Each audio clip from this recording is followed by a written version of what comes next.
U.S. deterrence fails again as Tehran shows it's willing to take risks while Biden tries to restrain Israel.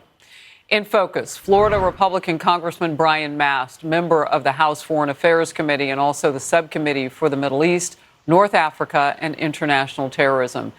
And a decorated member of our armed forces. He is retired. You saw him saluting earlier.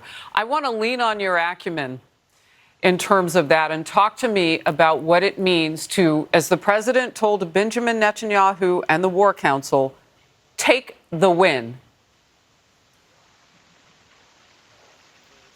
Looking for the administration to say this. You were able to knock some drones out of the sky, maybe 300 Shahed 136 carrying a payload of, let's say, roughly 100 pounds of ordnance, each one of them.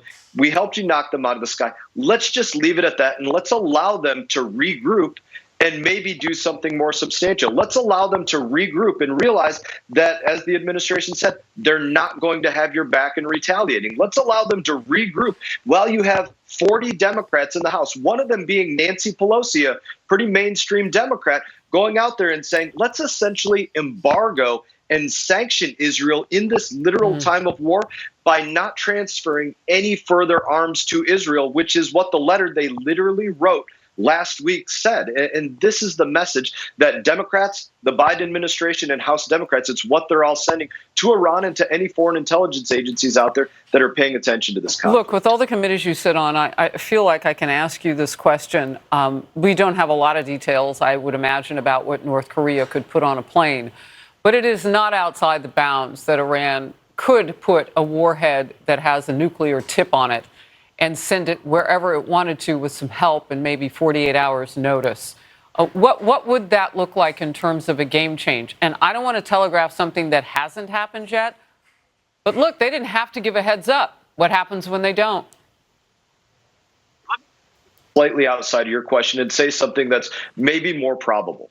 We know that Iran has fissile material. We know that they have heavy water reactors, that they've been working towards building nuclear weapons. So maybe they can't quite create the Oppenheimer scenario yet, but that doesn't mean that they can't create a dirty warhead, a dirty payload, fissile material spread across Israel by the disbursement of 300 separate drones that are being fired in their direction, making areas essentially unusable. That's absolutely realistic. It's been a realistic threat for a long time. So, I'm not going to speculate on whether North Korea might hand them something or whether, Russia or somebody else. Obviously, there's a great alliance between Iran and Russia there as well. I won't speculate on that one, but let's say certainly they have fissile material, and that would be in the realm of possibility and probably even probability. That's helpful information. And the reason I would go to like a North Korea is because it's ready-made. But from what you're saying, it doesn't have to be ready-made, and it certainly doesn't have to be perfect.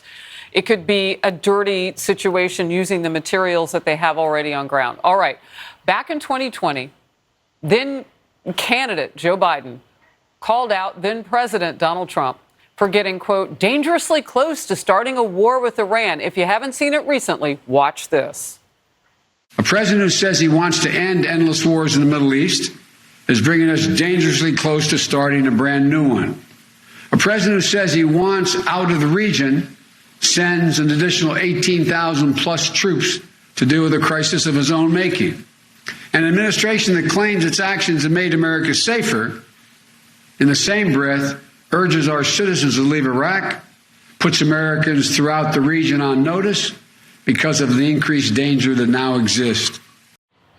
It was almost like he was telling his own future about himself. The Biden administration, that the accusations that they make are the crimes that they themselves are actually committing.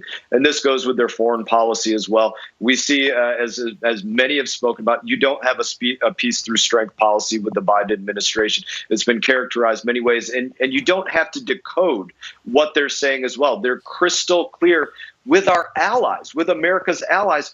We will not have your back in this situation. That's what leads to the weakness. And let's bring this back to one other place.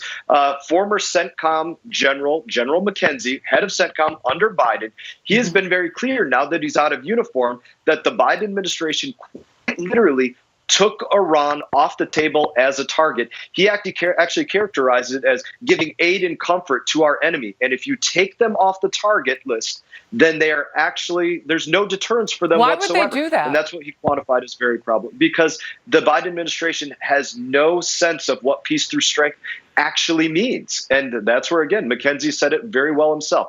That's giving aid and comfort to our enemy. Congressman Mast, thank you for being in focus today.